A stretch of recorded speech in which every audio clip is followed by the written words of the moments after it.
we've all played that mental game. Maybe you're at your desk, you're 42, 45, and just the reality of your job, your city, it's all wearing a bit thin. Hmm. And you start daydreaming about that romantic escape, that clean break, starting fresh somewhere new. And you see all those articles online promising you can live happily, in beautiful country here on $1,500 a month. It is such a powerful fantasy, isn't it? This idea that just changing your geography will automatically reset your entire financial clock. Right. And then you do it. The moving truck arrives, you settle in, and the harsh reality of that local economy just hits you like a wave of cold water. Yeah, that moment you walk into the supermarket. Exactly. You grab a few basics bread, a carton of milk, some fruit, and the register spits out a number that just makes your stomach drop. Mm-hmm. And you realize instantly that whole promise of $1,500 a month for someone over 40, it's just a lie. That tension, that exact tension between the easy motivational promise and the painful itemized reality, that is the core of what we're digging into today. We're taking a deep dive into sources that give this incredibly detailed, honest breakdown of a monthly budget for someone over 40 who did exactly that, relocated and started all over. Yeah, and our mission here is really zero fluff. We're going to give you the specific numbers, the financial shocks, and the hidden penalties that pop up when an established adult tries to do a full financial reset. And the context is so key. I mean, if you are even considering a major life reset, or heck, even if you just want to understand where your own money is going, you have to grasp this central conflict we found in the sources. Why does it cost so much more for an older adult? Well, it really all comes down to one simple fact. When you relocate after 40, you are fundamentally paying a premium for comfort and for your established habits. A premium for comfort. Say more about that. Think about a 20-year-old making the same move. They can tolerate couch surfing, right? Or finding 4 roommates, eating instant noodles for 6 months, dealing with a noisy apartment. Yeah, just power through it. You power through it. When you're in your 40s, you prioritize stability and privacy and your own personal space. Mm-hmm. And that desire, it's not a luxury. It's necessary for your mental health, for your professional performance. But that one necessity completely changes the financial math. Okay, so let's unpack the consequences of that. Prioritizing comfort. We have to start with the absolute baseline cost. I mean, the fixed expense of just waking up in the new country. What does the price of shelter look like in our case study? So we're using specific figures, and this is drawn from a real-life case study of a woman in her 40s trying to do this. And she wisely avoided the super expensive city center. She knew she couldn't afford it, and she found a small one-room apartment, a studio in the suburbs. And what's the ticket price for that suburban sanctuary? The rent alone is a hefty $900 a month. Wow. Okay. And then you have to factor in the average utilities, communal services, just to run the place. Heat, water, internet. Our sources peg that at another $150 per month. So just for the right to a locked door, a shower, and light, the total shelter cost immediately hits $1,050. $1,050. Yep. And we really need to stop there and analyze that because $1,050 is a massive, inflexible baseline. It is. And this figure really gets at the why behind that high fixed cost. A 40-year-old prioritizes peace. We're talking about wanting, your own clean kettle. Right. And knowing no one is touching your blanket. Exactly. You need quiet to sleep, to work. And you pay for that ability to just relax and exist without friction. And that privacy premium is what pushes the rent into 4 digits, even in the suburbs. It's probably double, maybe triple, what those motivational blogs assume you'll pay. You're also paying for the setup, the security deposit, a few pieces of basic furniture. Those aren't monthly costs, but they represent this high barrier to entry that really shocks people who are working off that $1,500 estimate. For sure. But okay, so she's awake, she's in her quiet 1050 studio, she still needs to get to work. Transportation.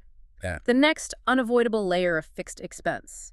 And since she's in the suburbs, she needs a reliable way to commute. Right. So that necessary cost of movement is a monthly transit pass, which comes in at $70 per month. $70 on its own, that seems kind of negligible, $2 or $3 a day. It does, but you have to stack it. You have to stack it on top of that colossal shelter figure. Okay, so let's establish our first critical number. What's the running total for just shelter and movement before a single meal has been bought?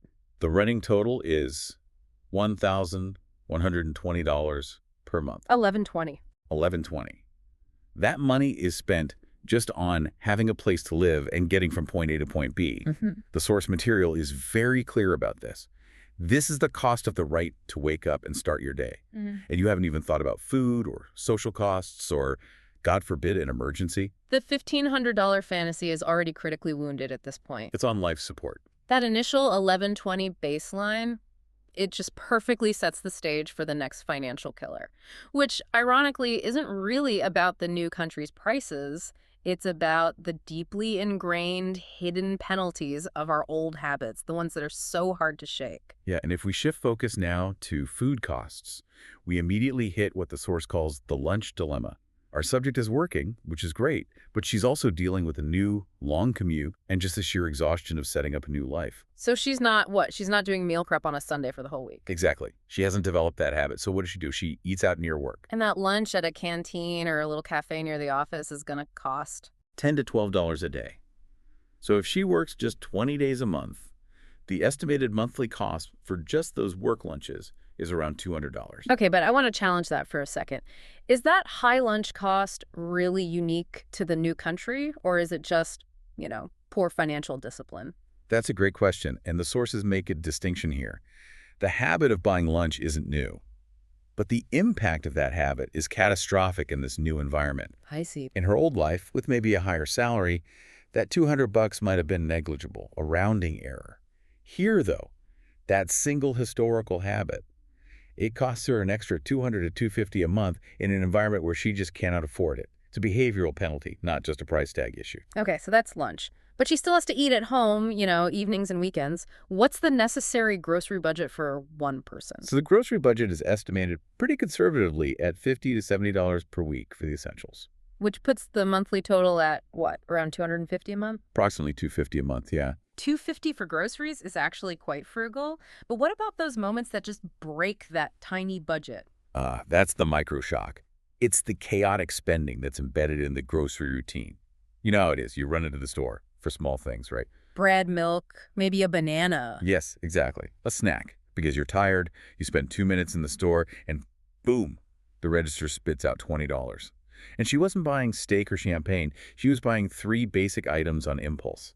Those quick stops, if you do them 3 times a week, they completely destroy that careful $250 budget. All right, let's synthesize this. Let's put the basic expenditure together because the number we've been fearing it's here now. Yeah. We started with $10.50 for shelter and utilities. Plus $70 for transport. Now we add the food costs. About $200 for those out-of-habit lunches and $250 for groceries at home. The basic monthly sum.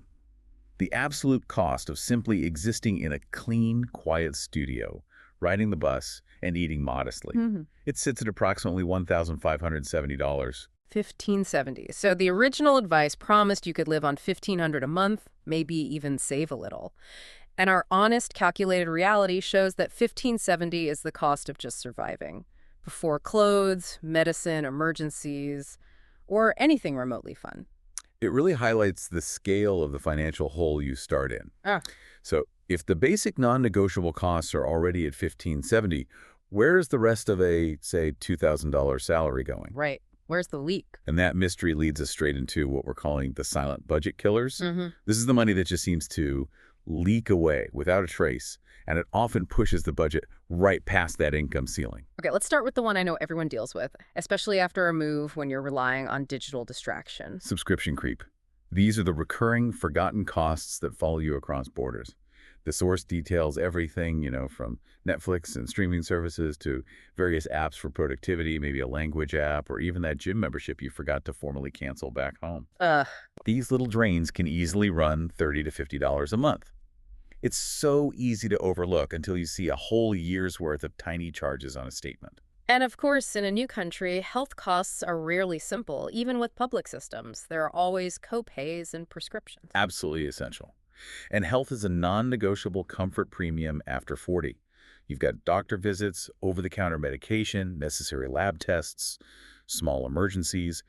Averaged out monthly, the sources estimate this adds another $30 to $40 per month. And that's if you're healthy. If you get truly sick, that number spikes instantly. Right. Even on a good month, you're losing $40 just for maintenance. Then there's this subtle cumulative cost of adaptation. I like your term for it, the living beautifully tax. It's that feeling that you deserve something nice because the whole move was so stressful. It's a deep insight, isn't it? It's the non-essential spending that's driven by emotional needs, not utility. A quick coffee with a new acquaintance so you feel connected. A celebratory glass of wine on a Friday to de-stress.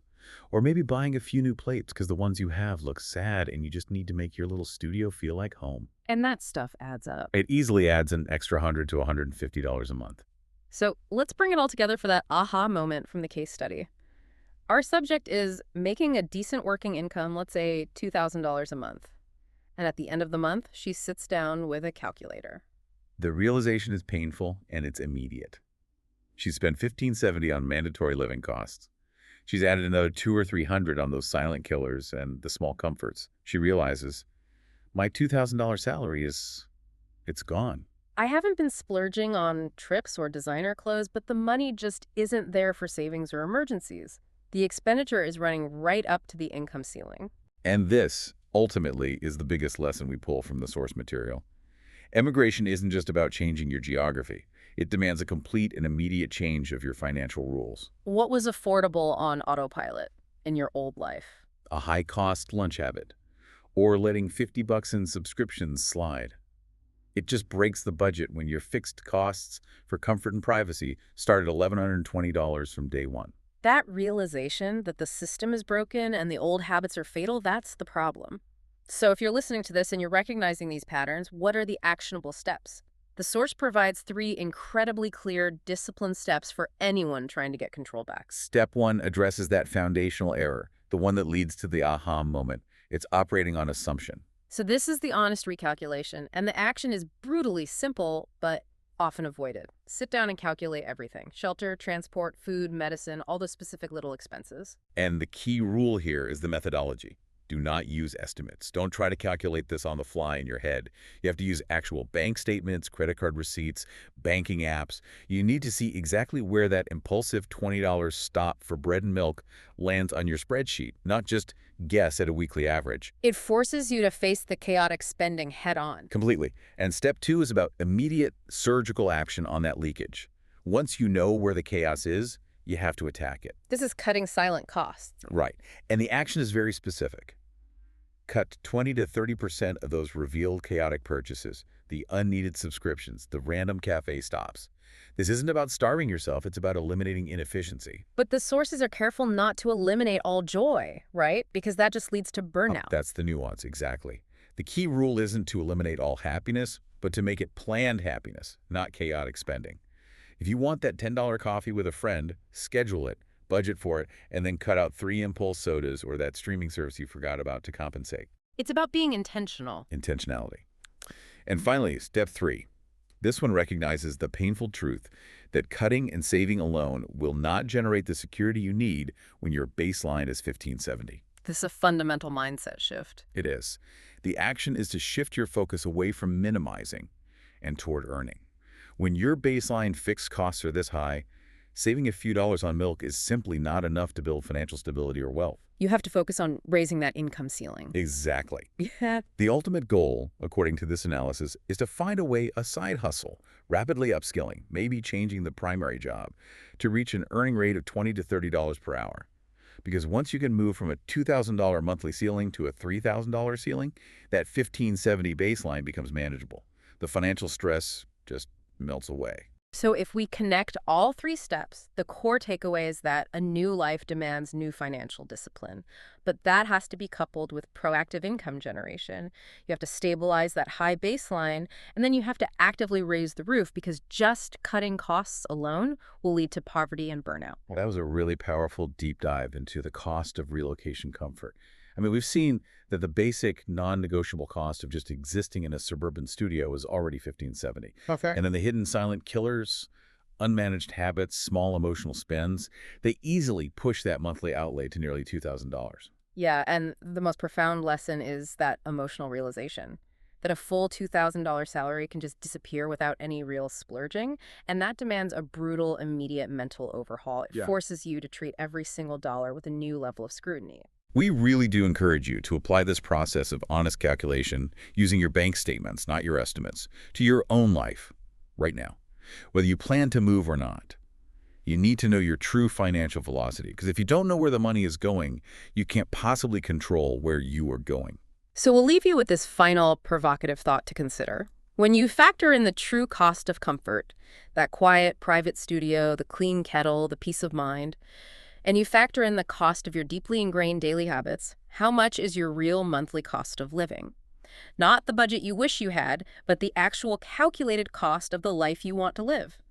Answering that question with brutal honesty is the starting point for true financial stability in any environment.